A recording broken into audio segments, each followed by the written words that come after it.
तुम्ही गोव्याला जात असाल आणि मासळी खाण्याचा बेत असेल तर त्याआधी ही बातमी पाहाच। गोव्यामध्ये विषारी मासळी विकली जाते।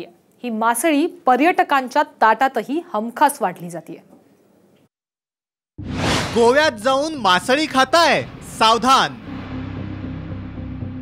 गोव्यात मिळते रसायनयुक्त मासळी। एफडीएच्या कारवाई विरोधात गोव्यात बाजार बंद।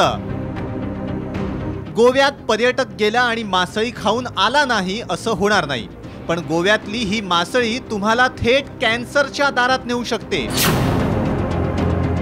गोव्यात येणाऱ्या मासळीवर फॉर्मालिन हे रसायन लावलं जात असल्याचा एफडीएचा संशय आहे। त्यामुळे एफडीएनं मासळी बाजारांवर धाडी टाकायला सुरुवात केली आहे। एफडीएच्या या कारवाई विरोधात मासळी विक्रेत्यांनी बाजार बंद पुकारलाय। मासळीला फॉर्मोलिन लावत नसल्याचं विक्रेत्यांचं म्हणणं आहे।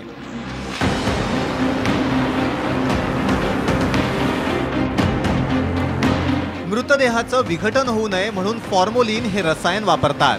फॉर्मोलिन लावलेले पदार्थ खाल्ल्यास कॅन्सर होण्याचा धोका आहे। मासळी टिकावी म्हणून मासळीला फॉर्मोलिन सर्रास लावलं जातं, त्यामुळे एफडीए कडून कारवाई केली जाते। फॉर्मोलिन युक्त मासळीवर कारवाई व्हायलाच हवी, पण त्यामध्ये सामान्य मासळी विक्रेता भरडला जाता कामा नये। गोव्यात एफडीए विरुद्ध मासळी विक्रेता असा संघर्ष उभा राहिलाय।